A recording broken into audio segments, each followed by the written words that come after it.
கண்டிப்பாய் ஆயத்தமாய் இருக்கும் அர்ப்பணிப்பின் ஒளியை ஏற்ற நம் தலைமை ஆசிரியர் அவர்களை அன்போடு அழைக்கிறோம்.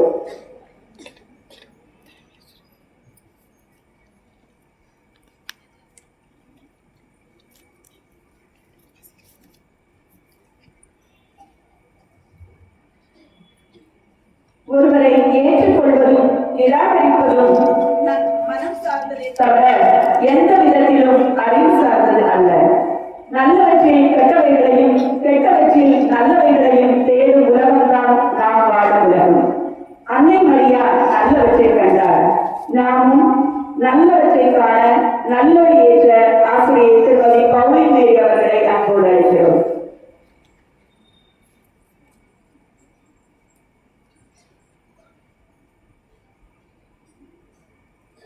அன்று சிலுவை அடியில் நின்று இயேசுவின் வேதனையில் பங்கு கொள்கிறாள், பகிர்ந்து கொள்கிறாள் அன்னை மரியா. மற்றவர்களின் வேதனையில் பங்கெடுப்பதும் பகிர்ந்து கொள்வதும் கிறிஸ்தவ வாழ்வின் கடமைகள் ஒன்று என்பதை அன்னை மரியாவின் வாழ்வு நமக்கு எடுத்தியது. வேதனைப்படுகிறவர்களோடு இன்னல் படுகிறவர்களோடு இணைந்து வாழ உதவுதல் என்ற ஒளியை ஏற்ற நம் மெட்ரிக் பள்ளியின் தலைமை ஆசிரியை அருள் சகோதரி லீனா அவர்களை அன்போடு அழைக்கிறோம்.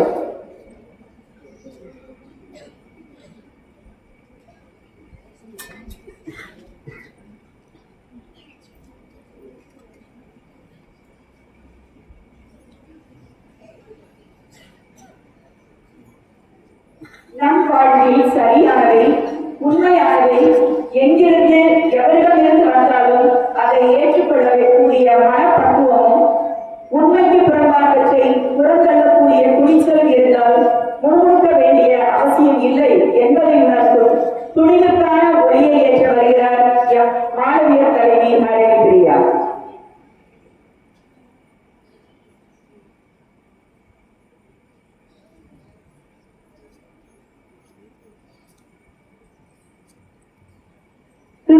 முறை இன்று ஒரு பொன்னாள், புனிதமான நாள், மகிழ்ச்சியின் நாள், நம் அன்னை ஜெயராணி தாயின் திருநாள், நம் பள்ளியின் பாதுகாவலின் நாள். நம் அன்னை மரியா விண்ணக மன்னக அரசியாக திரு அவையில் திருத்தந்தை 12ஆம் பத்திநாதரால் பிரகடனப்படுத்தப்பட்டாள்.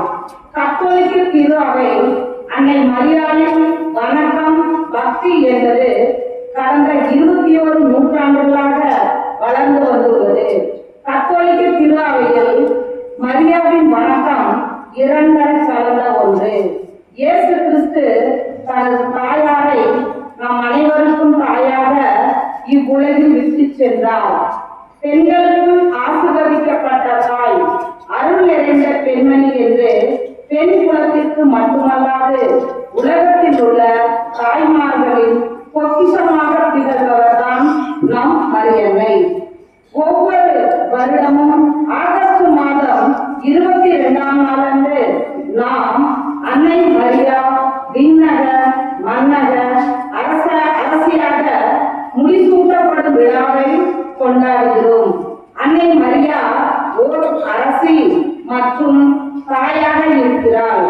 கபிரியேல் வானதூதர் அன்னையிடம் வந்து மங்கள வார்த்தையை அறிவித்த போது மரியா ஒரு தாயானாள். தாயான அதே தருணத்திலேயே அவர் அரசியாகவும் ஆகிறார். இயேசு கிறிஸ்துவின் அரசு வானத்தையும் பூமியையும் உள்ளடக்கிய அரசு என்பதால் மரியாவும் அந்த இறையாட்சியின் அரசியாகிறார். மரியா உடலாலும் ஆன்மாவாலும் விண்ணக மகிமைக்கு எடுத்துக் கொள்ளப்பட்டு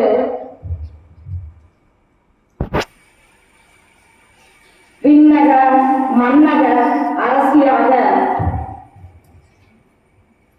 இறைவனால் உயர்த்தப்பட்டார் என்று 2வது வத்திக்கான் சங்கம் கூறுகிறது.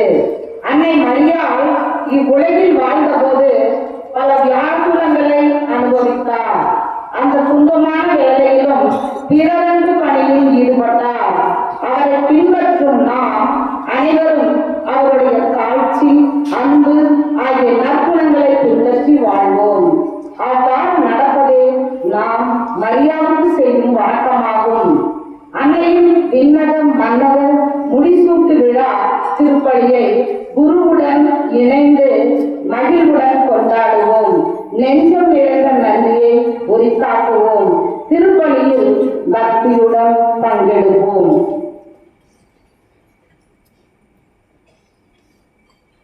தந்தை மகன் தூயாவையாரின் பெயராலே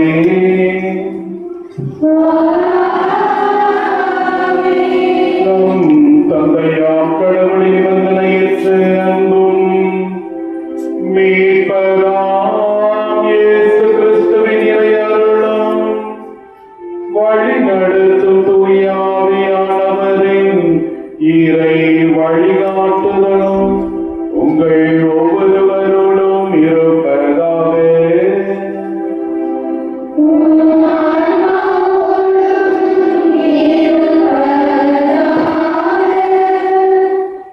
அனைவருக்கும் காலை வணக்கம்.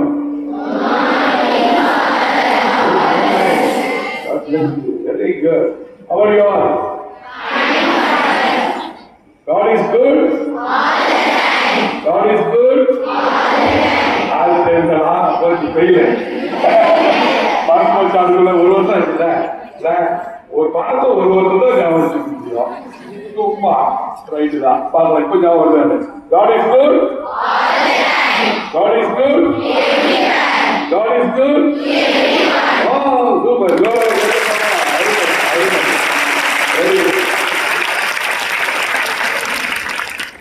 சரிங்களா? கடவுள் நல்லவர், எப்பொழுதும் எங்கும் எல்லாருக்கும். மாதா நல்லவங்க, எப்பொழுதும் எல்லாருக்கும் எல்லா இடத்திலும். நம்ம ஒரு நிமிஷம் கண்டுபிடிக்கும். நம்ம சின்ன சின்ன தப்பு பண்றோம் இல்லையா? கண்ணபடி மனசார சாமிகிட்ட கடவுளே என்னை மன்னிச்சிடு, மாதா மாதிரி நான் இருக்கணும்னு நினைக்கிறேன். அவரும் என்ன மாதிரி ஒரு பொண்ணு தான். ஆனால் அந்த அம்மா சிறப்பாக இருந்திருக்காங்க. சின்ன வயசுல இருந்தே இதை நான் செய்த குற்றங்களை என்னை மன்னியும். எங்கள் அப்பா அம்மாவுக்கு எதிராக, எனக்குனே வாழ்ந்து கொண்டிருக்கிற என் குடும்பத்தாருக்கு எதிராக, என்னை எதிர்காலத்தில் உருவாக்க இப்பொழுது உருவாக்குகிற ஆசிரியர்களுக்கு சொற்படி கேட்காத நேரங்களுக்காக, என்னுடைய தோழிகளோடு நான் சண்டையிட்ட நேரங்களுக்காக, எல்லாத்துக்கும் மேலாக கடவுள் உம்மை நம்பாமல் அல்லது உமக்கு ஏற்றவாறு வாழாமல் இருந்ததற்காக மன்னிப்பு கேட்கிறேன்.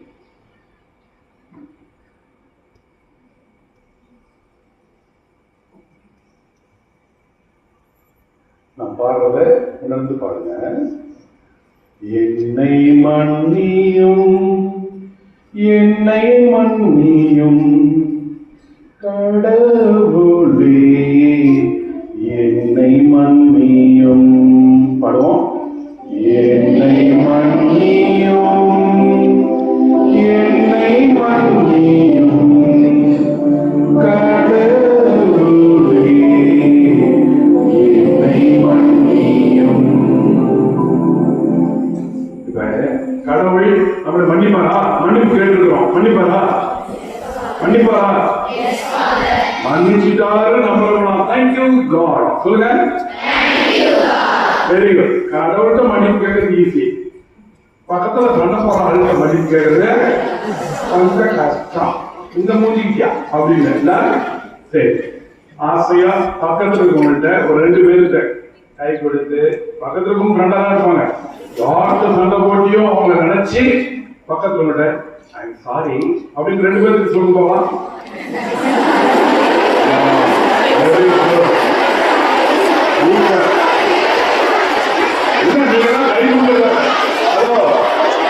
நீங்க கை கொடுத்தது பார்த்தா நிறைய காரி கேட்க மாட்டீங்க. Very good. அன்பு குழந்தைகளே, கடவுள் மன்னிக்கிறார், கடவுள் வாழ்கிற மனிதர்கள் மன்னிக்கிறார்கள். இதை உணர்ந்து இப்பொழுது இறை ஆசிரியை பெறுவோம். எல்லாம் வல்ல இறைவன் நம் மீது மனம் இறங்கி நம் குற்றங்களை மன்னித்து நம்மை முடிவில்லா வாழ்வுக்கு அழைத்து செல்வாராக.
பவானி அன்னை செய்த அனைத்து நன்மைகளுக்கு நன்றியாக பள்ளியின் வளர்ச்சிக்காக பணிபுரியும் தலைமை ஆசிரியை, அரசர்கள், ஆசிரியர் பெருமக்கள், மாணவிகள், அலுவலக பணியாளர்கள் மற்றும் உங்கள் பெற்றோர்களுடைய கருத்துக்களுக்காக செல்வோம். மன்றாடுவோமாக.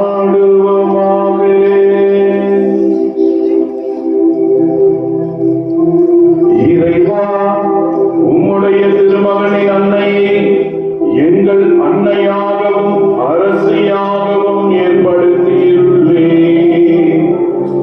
அதனால் நாங்கள் அவருடைய பரிந்துரையின் ஆதரவை பெற்று விண்ணரசில் உம் பிள்ளைகளுக்குரிய மாட்சியை அடைய அருள் புரியும். எங்கள் ஆண்டவர் கிறிஸ்து வழியாக உம்மை மன்றாடுகிறோம்.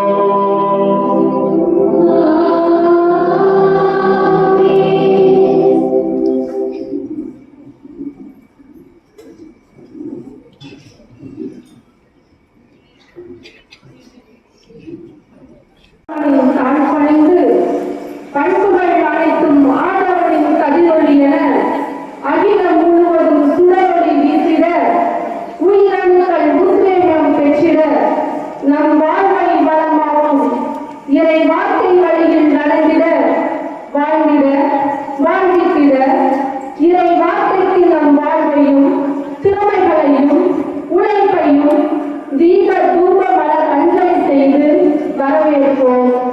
வார்த்தையான இறைவழியில் நடந்திடுவோம்.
முதல் வாசகம்.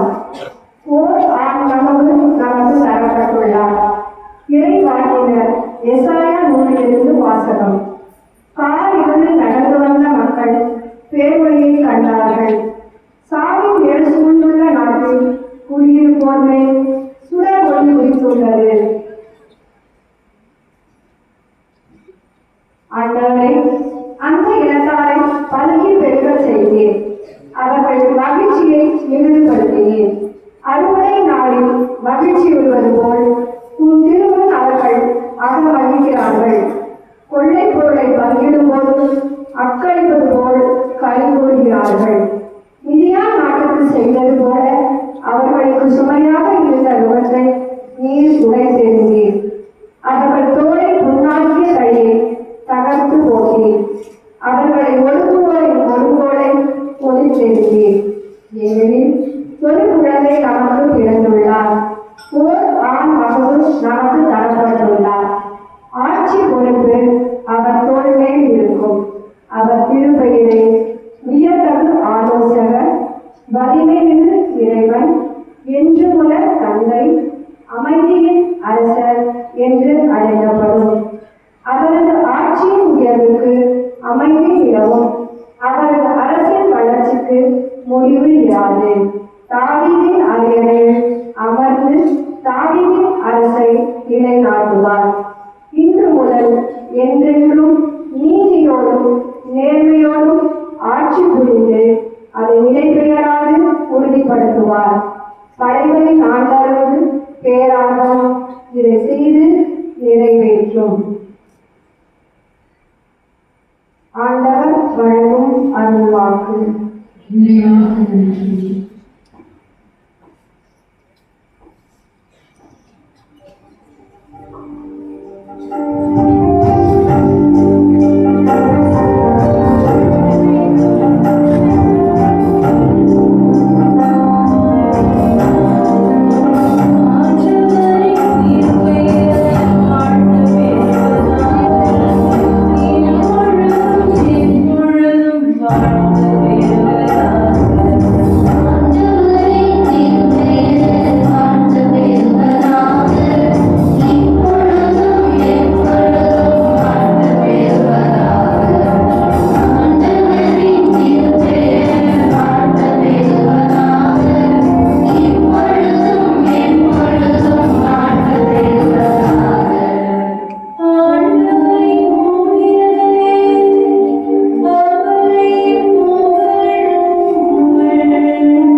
கடவுள் தம் மகனை பெண்ணிடம் பிறந்தவராகவும் திருச்சட்டத்திற்கு உட்பட்டவராகவும் அனுப்பினார். திருத்தூதர் பவுல் கலாத்தியருக்கு எழுதிய திருமுகத்தில் இருந்து வாசகம். இயல் 4 இறை வாக்கியங்கள் 4 முதல் 7. சகோதர சகோதரிகளே, காலம் நிறைவேறிய போது திருச்சட்டத்திற்கு உட்பட்டிருந்த நம்மை மீட்டு தம் பிள்ளைகள் ஆக்குமாறு கடவுள் தம் மகனை பெண்ணிடம் பிறந்தவராகவும் திருச்சட்டத்திற்கு உட்பட்டவராகவும் அனுப்பினார். நீங்கள் பிள்ளைகளாய் இருப்பதால் கடவுள் தம் மகனின் ஆவியை உங்கள் உள்ளங்களுக்கு அனுப்பியுள்ளார். அந்த ஆவி அப்பா தந்தையே என கூப்பிடுகிறது. ஆகையால் இனி நீங்கள் அடிமைகள் அல்ல, பிள்ளைகளாகவும் உரிமை பேறு உடையவர்களாகவும் இருக்கிறீர்கள்.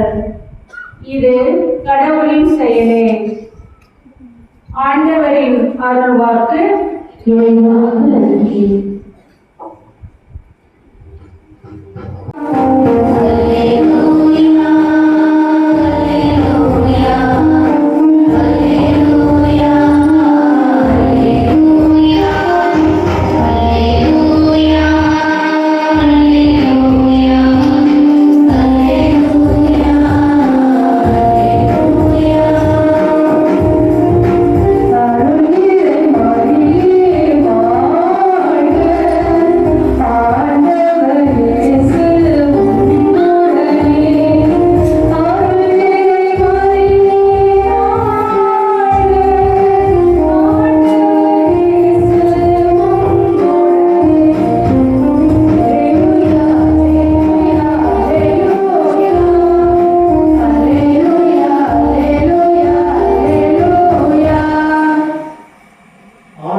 ஆறாம் மாதத்தில் கப்ரியேல் என்னும் வானதூதரை கடவுள் கலிலேயாவில் இருந்த நாசரேத்து என்னும் ஊரில் இருந்த ஒரு கன்னியிடம் அனுப்பினார்.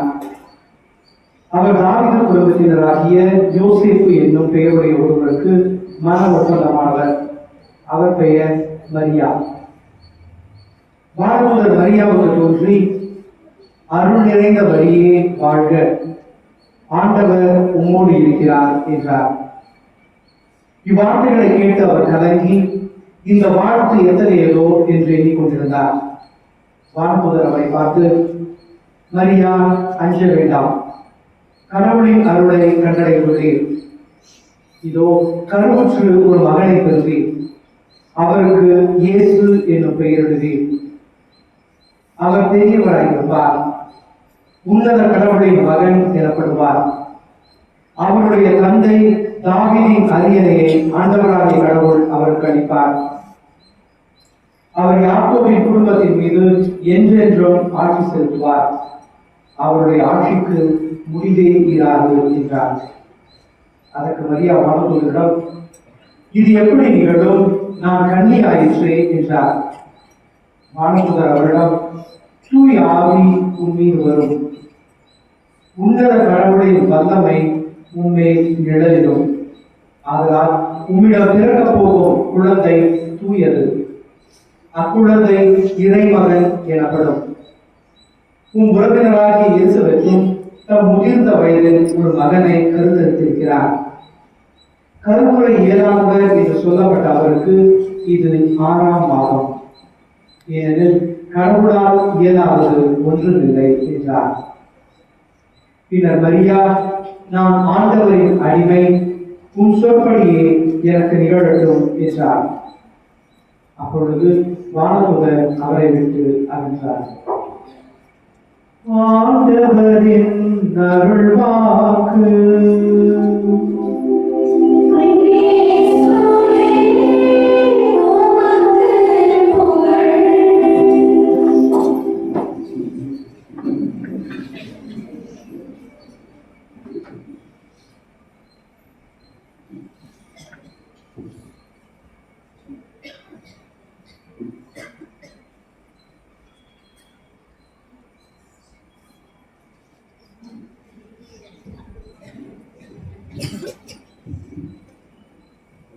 கரம் உயர்த்தி நான் சொல்வதை உணர்ந்து சொல்லுங்க.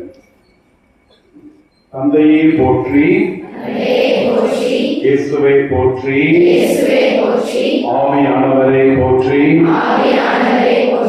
மூவர் இறைவா போற்றி. மரியே வாழ்க, ஜெயராணி அன்னையே வாழ்க. Happy feast. நீ என்ன ஃபீஸ்ட் நீங்க திடீர்னு உங்க ஸ்கூல்ல மட்டும் கொண்டாடுறீங்க? ஆதா ஃபீஸ்ட் என்ன ஃபீஸ்ட்? ஜெயராணி அன்னை என்ன ஆச்சு அம்மாவுக்கு? என்னது அரசியாக உதவி சூட்டப்பட்டாரா? அப்படியே அவங்க பேர்ல அவங்க திருவிழா கொண்டாடுறோம்னு பார்த்தா கொஞ்சம் ஓவரா தான் அழகா இருக்கீங்க எல்லாரும். ஆமா, நானும் என்னடா நம்ம தான் அழகு நினைச்சேன். கற்று நமக்கு போட்டிய ஆனா பிள்ளைங்களோட டீச்சருக்கு தான் கொஞ்சம் ஓவரா போட்டு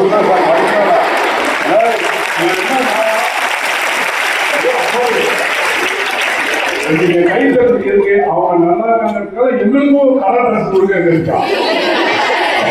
உங்களுக்கு கலர் ட்ரெஸ் இருக்குங்க, எங்களுக்கு கலர் கொடுத்து பாருங்க. அப்ப யார் அழகு பார்ப்போம்.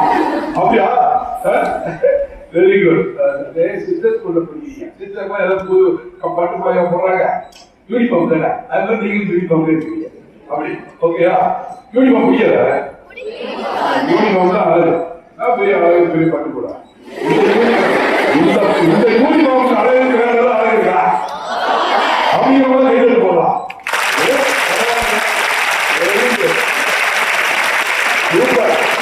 Very good.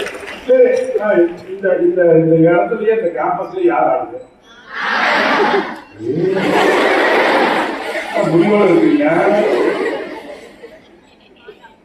திருப்பி கேட்கிறேன், மரியாதை சொல்றோம். ஒரு நாள் சொல்லுங்க, இருக்கிறதையே யார் ஆடுங்க? மாதா அழகு, அழகு அழகு என்ன அழகு. ஒரு பாட்டு, அருமையான பாட்டு. வேற ஒரு சிஸ்டர் நல்லா பாடுறாங்க. முதல் வரி மட்டும் பாடுங்க. அது உங்களுக்கு தெரியுமா? பாருங்க.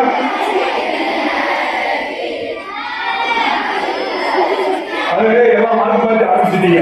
ரெடி, ஓடுங்களா? 1 2 3 ஸ்டார்ட்.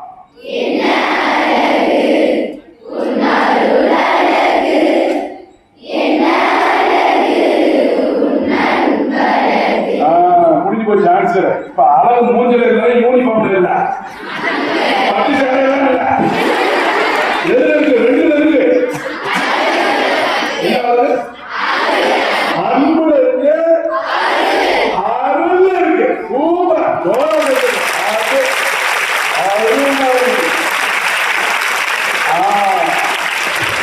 அந்த அருளிலே அழகிலே இருந்தனாலதான், அன்புல அழகில இருந்தனாலதான் பாருங்க, அழகா தங்க கிரீடம் வச்சு சூப்பரா ஒரு அரசியாக, இந்த உலகத்துக்கே அரசியாக சாதாரண ஒரு பெண்ணை கடவுள் உயர்த்தி இருக்கிறார். மரியே வாழ்க. சொல்லுங்க. Very good, super. கண்டிப்பா இந்த திருவிழாவில் சிஸ்டர் கூப்பிட்டு ஒரு பூசை வச்சு எங்க குட்டீஸுங்களுக்காகவும் எங்களுடைய ஸ்கூலுடைய ஆசிரியர் பெருமைகளுக்காகவும் சிஸ்டர்களுக்காகவும் ஜெபிக்க சொன்னாங்க. நான் சும்மா யோசிச்சேன், மாதா திருவிழா எத்தனையோ பூசை நீங்க இந்த மாதிரி வச்சிருப்பாங்க, உங்களுக்கு ஏற்றவாறு ஒரு சிறிய கருத்து மாதாட்டிலிருந்து என்ன எடுக்கலாம் அப்படின்னு சும்மா தியானிச்சப்ப எனக்கு கிடைச்ச ஒரு சின்ன ஒரு செய்தி உங்களோடு பகிர்ந்துக்கிறேன். கொஞ்ச நேரம் என் கூட இருங்க, ஓகேயா? அது வந்தவொடனே நீங்க காமிச்சிட்டீங்க, என் கூட தான் இருக்கிறீங்க. அப்புறம் தான் பார்த்து God is good. God is good. எப்படி ஐடி சொல்றீங்களா? Very good. இப்ப ஆக்சுவலா மாதா வாழ்ந்த காலத்துல என்ன நிலவரம்னு நீங்க தெரிஞ்சுக்கணும். எப்படிப்பட்ட காலகட்டத்துல அந்த பெண்ணுக்கு என்ன நடந்தது? இப்ப வேகமா நீங்க மாதா கடவுள் இல்ல, ஃபர்ஸ்ட் புரிஞ்சுக்கோங்க. மாதா கடவுள் இல்ல, உங்களை மாதிரி ஒரு பெண்மணி, ஒரு சாதாரண பெண்மணி, ஒரு சாதாரண குடும்பத்துல வந்தவங்க.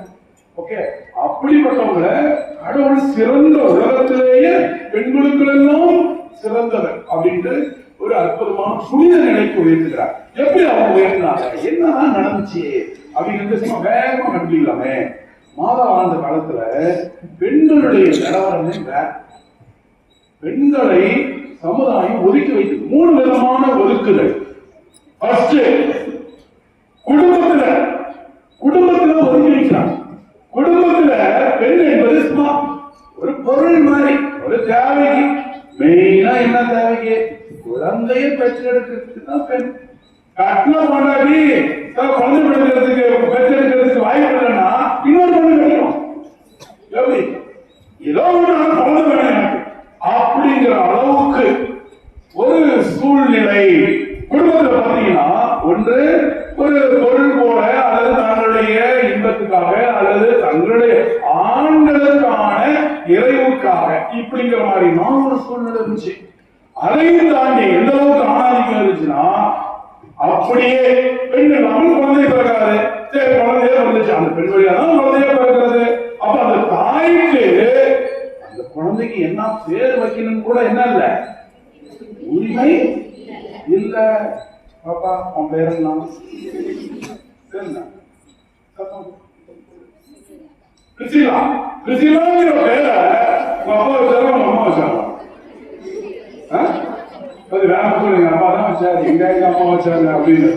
இந்த காலத்துல அப்படிதான் இருக்கா? உங்க பேர் யார் வச்சா? உன் பேர் யார் வச்சா? அப்பாவா அம்மாவா? பாட்டி. ரெண்டு பேரும் இல்ல, யாராவது மாத்தி வருது பார்க்கலாம். உங்க பேர் யார் வச்சா? அப்பாவா அம்மாவா? உங்க பாப்பா சொல்லுது, இவரு ஏதோ சுத்தி வச்சு கடவுளே சுத்தி வருவாரு கடவுளாம். இல்ல இல்ல, நான் அப்பா அம்மா 2 பேரும் சேர்ந்துதான் எனக்கு பேர் வச்சாங்க, 2 பேரும் விரும்பி தான் வச்சாங்க. கை தூக்கி பார்க்கலாம். சூப்பர், அருமை. இதுதான் நான் பார்த்தேன். அன்னைக்கு அப்படிதான் பெயர் வைக்க கூட உரிமை இல்லை. தந்தையிடம் தான் வைக்க என்ன பேர் வைக்கிற சக்கரா என்பவர்கிட்ட போய் அவருக்கு போய் குழந்தைங்க பேர் கேட்கிறான். அதுக்கு முன்னாடியே பேர் சொல்லிச்சாமா, அதெல்லாம் மேட்டர். சக்கரை நீ என்ன சொல்ற, எழுதுற, பேச முடியாதவர் எழுத வைக்கிறான். சோ ஒரு ஆண் ஆதிக்கம் நிறைந்த குடும்பத்துல பெண்களுக்கு ஒரு உரிமை இல்லாத சூழ்நிலை, அல்லது ஒரு தேவைக்கு பயன்படுத்துகிற சூழ்நிலை. கண்டிப்பா அப்படியே பார்த்துக்கோங்க. முக்கியமா நான் ஒரு 7ஆம் கிளாஸ் 8ஆம் கிளாஸ்ல இருந்து பெரிய பிள்ளைங்க 6வது, நீங்களாம் டீனேஜ் தானே, ரொம்ப முக்கியம். இன்னைக்கு நீங்க தெரிஞ்சுக்கணும், மாதா திருவிழா கொண்டாடுறது பெருசு இல்ல, மாதாட்ட இருந்து நம்ம என்ன கத்துக்கிறோம்.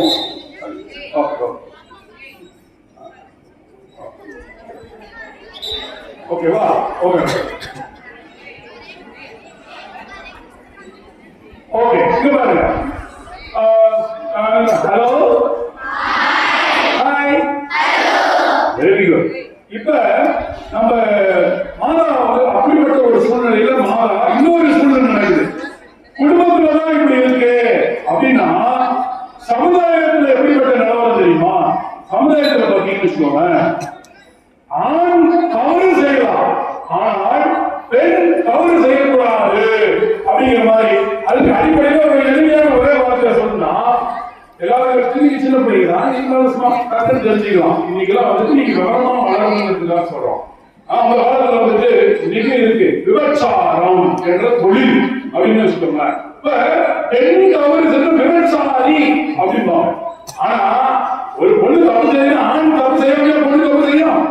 அப்ப அவன் விபச்சாரம் அப்படின்னு வார்த்தைய இல்ல, பெண்ணு மட்டும் இருக்கணும், ஆம்பளை எவ்வளவு இருக்கலாம் அப்படிங்கிற மாதிரியான ஒரு காலம். எப்படி பாருங்க, சமுதாயங்களில் பெண்களை ஒதுக்க வைக்கப்பட்ட காலம். சரிங்களா? குடும்பத்திலையும் பெண்ணுக்கு மதிப்பில்ல, சமுதாயத்திலும் மதிப்பில்ல. இதை விட கேவலம் கொடுமை என்ன தெரியுமா? கோயிலேயே பெண்களுக்கான வாய்ப்பு இல்லாத காலம் அது. அன்னைக்கு எப்படி தெரியுமா? அன்னைக்கு எருசலேம் கோயில் என்று கட்டினார்கள். இஸ்ராயல் மக்கள் எல்லாருக்குமான ஒரு கோயில், எல்லாரும் வந்து ஜெபிக்கிறதுக்காக உலகத்திலேயே மிகப்பெரிய சிறந்த கோயில். ஆனா அந்த கோயில் எப்படி இருக்கும்? அந்த கடவுள் இருக்கிற கருவூலம் என்று சொல்லப்படுகிற நமக்கு சேர்ந்த வார்த்தையா அப்படி எடுத்துக்கலாம். சோ கடவுள் வாழ்கின்ற அந்த தூயகம் அப்படிங்கிற இடத்துக்கிட்ட ஒன்லி குருக்கள், அதுவும் பாத்தீங்கன்னா அவ்வளவு சீனியர்கள் மாதிரி ஹை பிரிஸ்ட் அப்படிம்பாங்க. சோ அந்த மிகப்பெரிய குருக்கள் வச்சுக்கலாமே, உங்களுக்கு புரியுது. அப்புறம் பார்த்தா குருக்கள், பரிசேயர்கள், அப்புறம் பார்த்தா ஒரு குறிப்பிட்ட இடம் ஆண்கள். எங்கேயா போனாங்க நம்ம ஏரியா? உங்களுக்கு எங்க இடம்? கோயில் எங்க? ஒரு மூலையில கடைசியில. எப்படி பார்த்துக்கோ, கடவுள்கிட்ட கூட பெண்களுக்கு முன்னிடம் இல்லாத காலத்திலே கடவுள் இறங்குகிறார். இந்த உலகத்துல களத்துல இறங்குகிறார். இந்த உலகத்துல பெண்கள், கடவுள் படைத்த பெண்களை ஆணும் பெண்ணும் சமம் என்று படைத்த கடவுள் வருத்தப்படுகிறார், வேதனைப்படுகிறார். அப்ப அவர் இந்த உலகத்துக்கு பாடம் நடத்துறதுக்காக என்ன செய்யறாரு? ஏன்னா நான் படிச்சது ஆணும் பெண்ணும் சமமாயம் படிச்சேன். ஒன்னே உனக்கு உடல் வேலை, இவனுக்கு உடல் வேலை. இந்த உடலுக்குரிய மகிமை வேலை, செயல்பாடுகள் வேலை, அதனுடைய நோக்கங்கள் வேற. ஆனால் மதிப்பில் இருவரும் சமம் அப்படிங்கிற கான்செப்ட புரியாம போயிடுச்சு. அப்படின்ட்டு கடவுள் தன் மகனை தன் மகன் ஆணாக பிறக்க வைக்கிறார். அந்த குழந்தை இயேசுவை பிறக்க வைக்க, கடவுளை பிறக்க வைக்க கடவுள் ஒரு பெண்ணை தேர்ந்தெடுக்கிறார். கடவுளே எங்க வந்து நிற்கிறார் பாரு, நல்லா கவனிங்க. கொஞ்சம் ஆழமான கருத்தை மேலோட்டம் உங்களுக்கு ட்ரை பண்றேன். ஃபர்ஸ்ட் நான் என்ன சொன்னேன்? குடும்பத்துல முடிவெடுக்க வாய்ப்பு யாருக்கு இல்ல. இங்க கடவுளே வந்து லைன் அடிக்கிறார். யார்கிட்ட? ஒரு பொண்ணு கிட்ட. எந்த பொண்ணு கிட்ட? இப்ப பாண்டோமே அழகு. எந்த அழகு? யார் அழகு? முன்னாடி மிஞ்சி போனா 5 வயசு 16. அந்த காலத்துல அப்படி. ஓகேங்களா? அந்த கலாச்சாரம் அதே காலம் கண்டுபிடிறாதீங்க. ஓகேயா? இந்த காலத்துல அப்படி. ஓகேயா? அதாவது 14-15 சின்ன பொண்ணு வந்துட்டு கடவுள் வந்து நிக்கிறாரு. சமணஸ் அனுப்பி, தன்னுடைய தூதர் அனுப்பி, என்னத்துக்கு இன்னைக்கு அதான் மாஸ்டர் பாரு, நம்ம அழகான பகுதி டெசிஷன், முடிவு. கடவுள் எல்லாம் முடிந்தவர் தன் ஒரே மகனை இந்த உலகத்திற்கு தானாகவே பிறக்க வைக்க ஆற்றல் வாய்ந்தவர். ஒன்றும் இல்லாமலே இருந்து முதல் மனிதனை உருவாக்கியவர். தன் குழந்தையாகிய, தன் மகனாகிய இயேசுவையும் அப்படியாக பெண்ணே துணை இல்லாமல் பிறக்க வைக்க வாய்ப்பு இருந்தும் ஒரு பெண்ணுக்கு வந்து நிற்கிறார். ஆமா நிறைய உனக்கு மகிழ்ச்சியான செய்தி, ஒரு குழந்தை உன் வழியாக கடவுள் தன் மகனை தரப்போகிறார். ஆனா நீ என்ன சொல்ற? What is your decision? என்ன அருமை பாத்தியா? கடவுள் இந்த உலகத்தையே சொல்லிட்டார். ஒரு பொண்ணு முடிவுதான் இன்னைக்கு உலகமே மீட்கப்பட்டிருக்கு.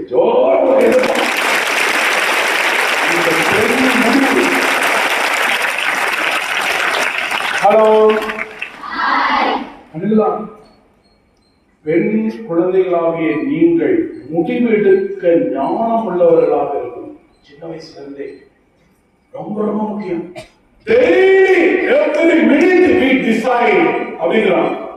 ஒவ்வொரு செகண்ட்லயும் நம்ம முடிவெடுத்துட்டே இருக்கணும். இப்ப நீங்க முடிவெடுத்தே இருக்கீங்க, இவரை கவனிக்கலாமா வேணாமா, பக்கத்துல பேசலாமா, முடிவெடுத்துட்டே இருக்கீங்க. இவ்வளவுதான். இது மாதிரி ஒவ்வொரு minute we are deciding. It is decision making. கடவுள் நம்ம கையில இருக்கிறார்.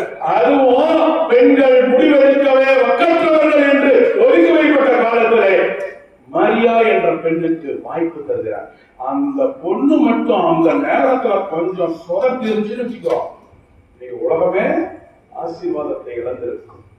அதனால்தான் அந்த பொண்ணு அன்னைக்கு ஞானமாக தன் மனசுல இருக்கிற ஒரு கவலைகளுக்கு ஒரு சில கேள்விகளை எல்லாம் கடவுள்கிட்டே கேட்டு கடவுள்கிட்டே புரிதலை வாங்கிக் கொண்டு கடவுள்கிட்டே பதிலை வாங்கிக் கொண்டு இதோ உமது அடிமை, இதோ உமது பிள்ளை நான், உங்க வார்த்தையின்படியே உங்க விருப்பப்படியே எல்லாம் நடக்கட்டும்னு அவங்க சொன்ன வார்த்தை இயேசு பிறந்தார். மீண்டும் ஒரு கைதெல்லாம்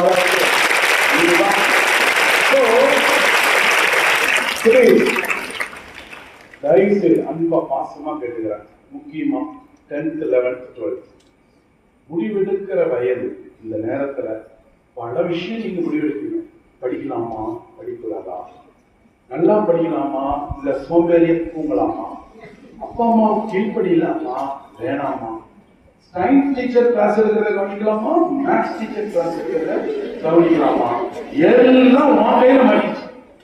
டீச்சர் வந்துட்டு பேரணி மாதிரி தான், ஒரு பீரியடுக்கு ஒருத்தர் வேற வேகமா வந்துட்டு போலாம். ஆனா கவனிக்கிறது யார் கையில இருக்கு? பேஷன் யார் கையில இருக்கு? அங்க ஒரு பாப்பா சொல்ல போது அவ்வளோ எங்க கையில இருக்கு போங்கிற மாதிரி சொல்லுது.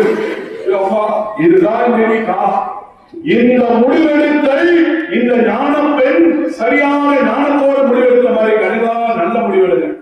இழுப்பானுங்க வெவ்வேறு மாதிரியான சூழ்நிலைக்கு கெட்டதை சொல்லி தருவார்கள் உன் தோழிகள் முதற்கொண்டு. தயவு செய்து சரியான முடிவெடுங்கள், சரியான முடிவெடுங்கள். இரண்டாவது கணிதா இதே மாநாட்டை இன்னொரு நடக்குது. சரி, முடிவெடுக்கிறது மட்டும்தானா? குடும்பத்துல ஒரு உரிமை கிடைச்சிருச்சு. நான் இன்னொன்னு சொன்னேன், என்னது, ஆலயத்திலே குழந்தை அந்த பெண்களுக்கு இடமில்லை, எங்கேயோ ஒரு மூலையில. கடைசியில இங்க என்னன்னா ஆலயத்திற்குள் இருக்கிற கடவுளே யாருக்குள் வந்து விட்டார்? பெண்களுக்குள் வந்து விட்டார். மரியே வாழ்க, எல்லாம் சொல்லுங்க, மரியே வாழ்க, தேவாரி அன்னையே வாழ்க. உங்க எங்க நம்ம தேவாரி மாதா எப்பேற்பட்டவங்க? கடவுளையே தனக்குள் வச்சிருந்தோம். வாவ், எப்படி எவ்வளவு பெரிய ஒரு அதிசயம், அற்புதம் நடக்குது. பெண்களை கடவுள் வாழ்கிற இல்லத்திலே ஆலயத்திலே ஒதுக்கி வைக்கப்பட்ட சமுதாயத்திலே கடவுள் பாடம் நடத்துறார்.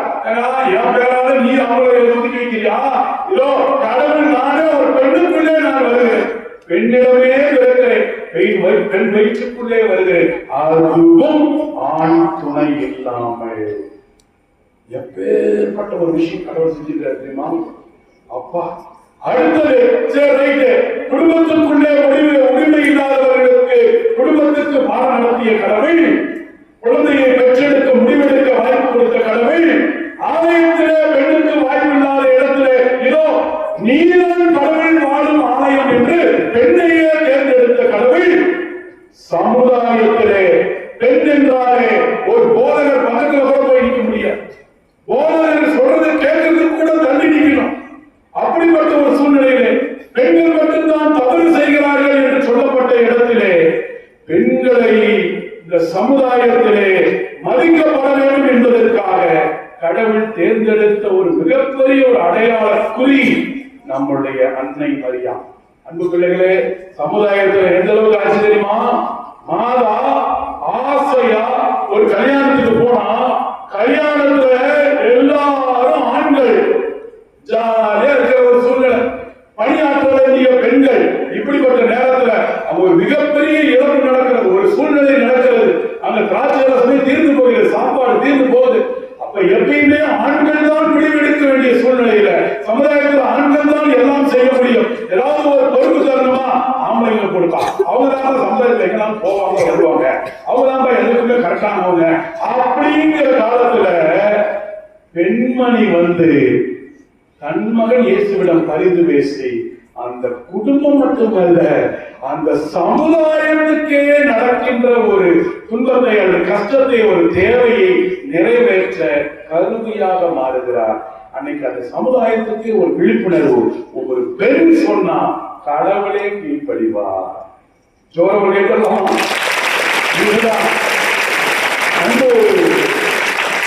அந்த குழந்தைகளை, ஆசிரியர் பெருமக்களை, அருட்கண்ணியர்களை, பெண்களை, பெண்ணை அரசியாக மாற்றிய கடவுள், தன் மகன் இயேசு கிறிஸ்து அரசர் என்று உயர்த்தப்பட்ட அந்த அரசர் அவர் விண்ணேற்றம் அடைந்தார்.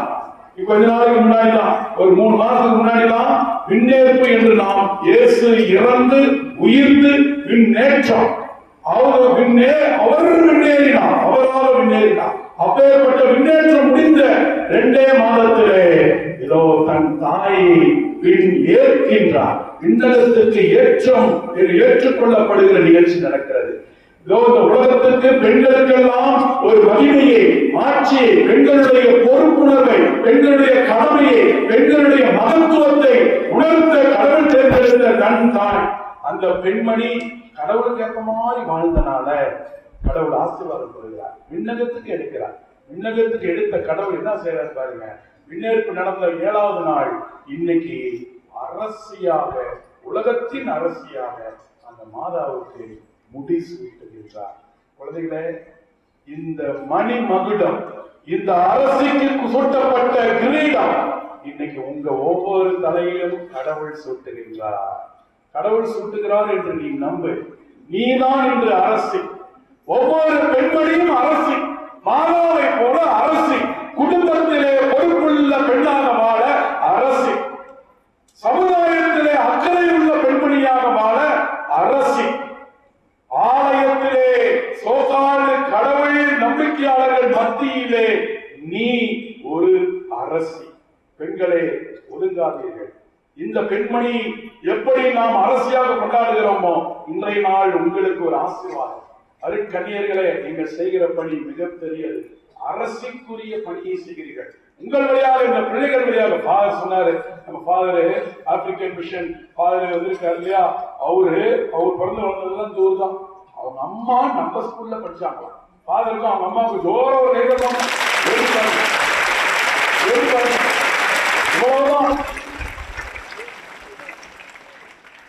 அன்பு அருட்கன்னியர்களே, செய்கின்ற பணி மகத்துவமானது. உங்களால் ஒரு பெண்மணி உருவாகி அந்த பெண்மணியால் இங்கே ஒரு குரு. ஆசிரியர் பெருமக்களே, உங்க பணி சம்பளத்துக்காக மட்டும் நினைச்சிடாதீங்க. மாதா மாதிரி நீங்க இந்த கேம்பஸ்ல நீங்க ஒரு மாதா அப்படின்னு உணர்ந்தால் உங்கள் செயல் வேறு, உங்கள் சொல் வேறு. உங்களுடைய செயலால் சொல்லால் நடக்கிற அங்க விளைவும் வேறு. இந்த பிள்ளைகள் உருவாவார்கள். அன்பு குட்டீஸ், நீங்க பெண்மணிகள். இந்த சமுதாயத்துல யார் என்ன சொன்னாலும் சரி, நீ மாதாவை மனசுல வச்சுக்கோ. மாதா மாதிரி நானு என் வீட்டிலையும் என்னுடைய சமுதாயத்திலையும் நான் நம்புகிற மதத்திலும் நான் சிறந்த பெண்மணியாக வாழ்வேன். ஒரு நாள் கடவுள் என்னையும் அரசியாக முடிசூட்டுவார் என்ற நம்பிக்கையோடு வாழுங்கள். கடவுள் அன்னை வழியாக உங்கள் ஒவ்வொருவரையும் நிறைவாக ஆசீர்வதிப்பார். இதோடு கடவுளிடம் எடுத்துரைப்போம்.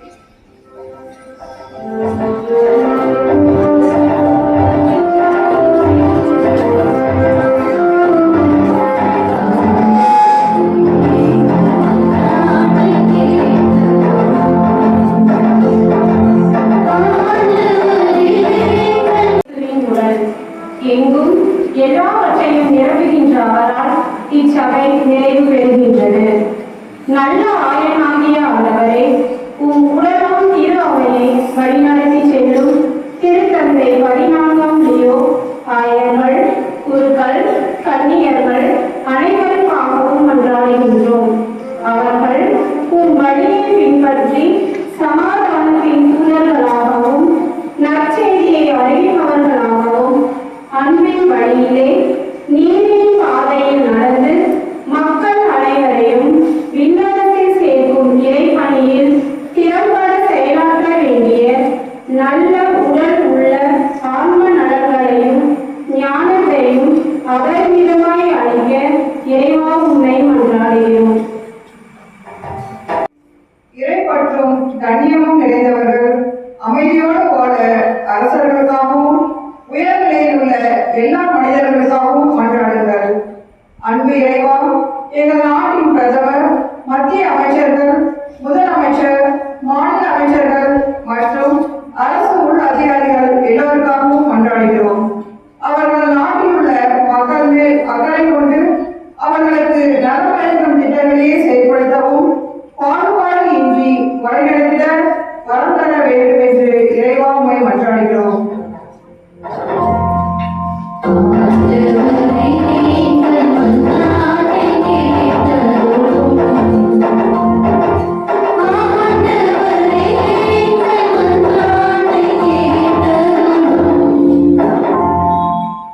நன்றியோடு கூடிய இறைவேந்தன் பன்றாட்டை ஆகிய அனைத்தின் வழியாக கடவுளிடம் உங்கள் விண்ணப்பங்களை தெரிவியுங்கள். எங்கள் வழிகாட்டியாம் இறைவா, தூய இருதயமாக சபையின் நிறுவனரான அருட்தந்தை லூயிஸ் அலேனியன் குட்டியடியார் அவரது பெண் கல்விக்காகவும் அவர்களின் முன்னேற்றத்திற்காகவும் அயராது உழைத்து தன் வாழ்க்கையை சுமதாக அர்ப்பணித்தார்.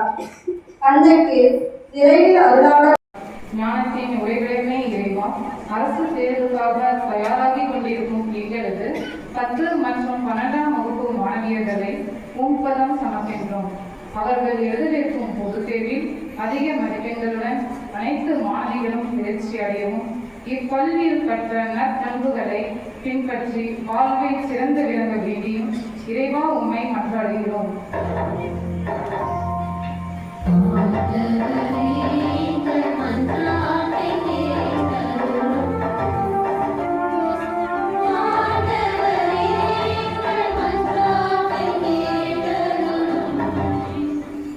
என் மக்களின் வேதனை குரலை கேட்டேன்.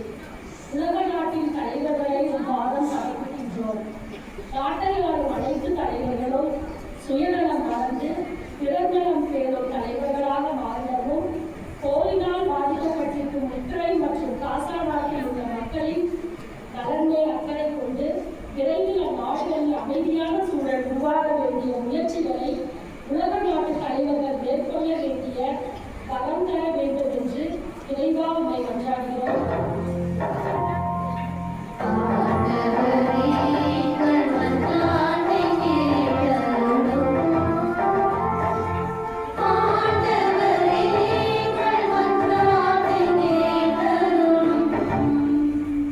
நீ உன் கையால் செய்யும் எல்லா வேலைகளிலும் உனக்கு ஆசீர் அளிப்பார்.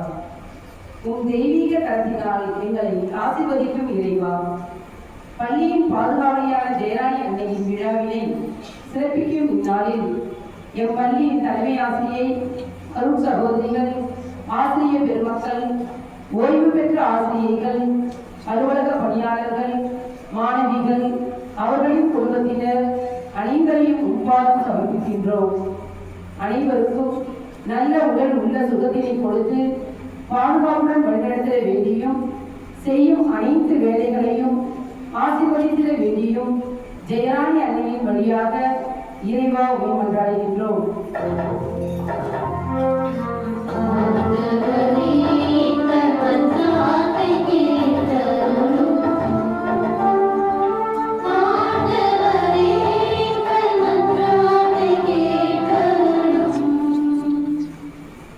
திருவுள்ளத்தை நிறைவேற்ற எனக்கு கற்பித்தருளும். ஏனெனில் என் கடவுள் உம் நலமிக்க ஆவி எம்மை செம்மையான வாழ்வில் வழிநடத்துவதாக. தெய்வீக தந்தையே எம் இறைவா, திருப்பலி கொண்டாட்டத்தை நிறைவேற்றுகின்ற அருட்தந்தையர்களையும் பலிபீடம் சூழ்ந்துள்ள உமது ஜெயராணி குடும்பத்தினர் அனைவரையும் ஆசீர்வதியும். இறைவா, உமது திருவுள்ளத்தை நிறைவேற்றுவதில் நாங்கள் அனைவரும் முனைப்போடு செயல்படவும் உமக்கு உகந்த சாட்சி வாழ்வு வாழ வர வேண்டி அன்னை ஜெயராணி வழியாக இறைவா உம்மை கொண்டாடுகின்றோம்.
ஆண்டவரே, தூயவரான தந்தையே, என்றுமுள்ள எல்லாமுள்ள இறைவா, எப்பொழுதும் கன்னியான புனித மரியா உலகின் அரசியாக உயர்த்தப்பட்ட இந்த நாளிலே நாங்கள் அவரது மகிமையை உணர்ந்து அவரை போல புனிதமாக வாழ்வதுதான் எங்களுக்கு தகுதியும் நீதியும் கடமையும் மீட்புக்கு உரிய செயலும் ஆகும். அவர் வழியாகவே உமது மாண்பை வானதூதர்கள் புகழ்கின்றனர். இயேசு கிறிஸ்துவை தந்த கன்னிமையை நாங்கள் இன்று மகிமையோடு நினைவு கூர்ந்து வானதூதர்கள் புனிதர்களோடு நாங்களும் சேர்ந்து உம்மை போற்றி புகழ்ந்து பாடுகின்றோம்.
திருவாளர் ராஜா அவர்கள் 36 வருடங்களாக நமது பள்ளியில் பணியாற்றியிருக்கிறார். அவர் நமது பள்ளிக்கு 10,000 கொடுத்து பெற்றோர் அமர்வதற்கான நல்ல இருக்கையை வாங்கி கொடுத்திருக்கிறார். அவரை இந்த நேரத்தில் மேடைக்கு வரும்போது பாராட்டி நம்மோடு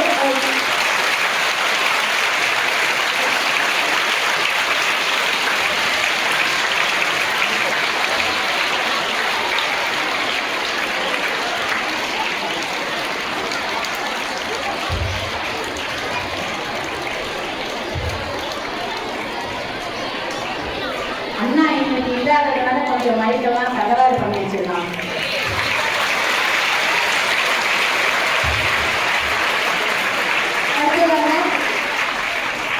தள்ளிவாசி அன்னமேரி அவர்கள் 30,000 கொடுத்து நமது பள்ளியின் வளர்ச்சிக்கு நமது பள்ளியின் வளர்ச்சிக்காக 30,000 கொடுத்து உதவி இருக்கின்றார்கள். அவர்களை இந்த நேரத்தில் மேடைக்கு வரும்போது அன்போடு அழைத்து அவர்களை பாராட்டி வழங்கியிருக்கிறோம்.